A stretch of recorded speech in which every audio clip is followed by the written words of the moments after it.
The World Series of Poker a começar na AIA 2019 na Aruba, nós está hosted em novembro.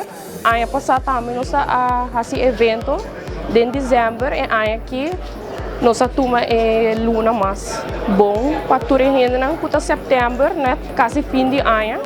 Que ela começa a setembro 22, nós estamos excited que ela toma AIA aqui a trove.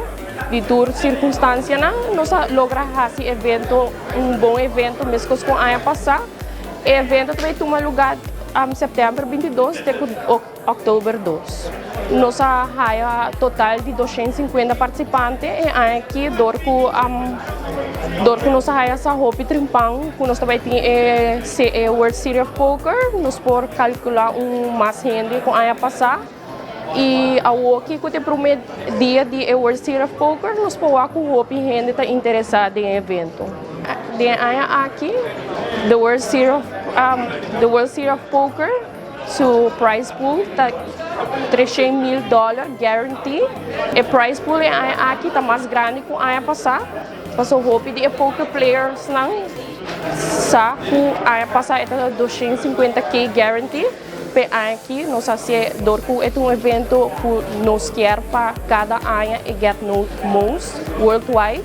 Na Aruba nós também está fazendo nos best, que nós queremos promover para toda gente estar envolvida conosco. E aqui nós temos balagem conosco também, onde é nobre mais grande na Aruba. Na nobre está all around, que nós estamos contentes que nós estamos juntos conosco aqui. Não por vir anytime. Nós queremos riba turnos plataforma na riba social media, na por cada fecha de 22 até 12 de outubro, que hora não pode escrever que hora o torneo vai começar. Dentro do ballroom nós temos pre-registration, que você tem que sign up. E depois você vai fazer buy-in, que next band de pre-registration, que você passa a ser cashier, que você fazer buy-in do torneo. Well, de nome de The Casino Aruba, junto com The World Series of Poker e também junto com o Balashi, nós queremos visitar gente para invitar para jogar poker. Se você não sabe muito de poker, você welcome. E nós queremos esse evento, como mencionar anterior, nós queremos esse evento mais grande cada ano para The World Series of Poker e junto com The Casino Aruba.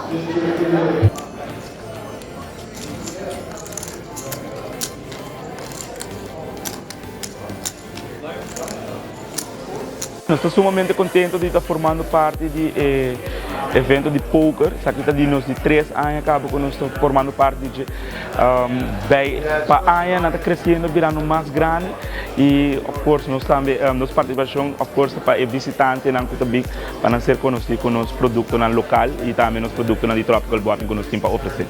Amanhã, de viernes, também tem o Women's Tournament. Está 4 horas para começar. Então, of course, nós está com a senhora, nós estamos com a Magic Line, nós queremos introduzir, né? Então, para nós é especial para o com Nanta Tumele e também é interessante para o com a senhora Nanta Poker. Vamos aqui bem por o suerte também, de dia não aqui venidero.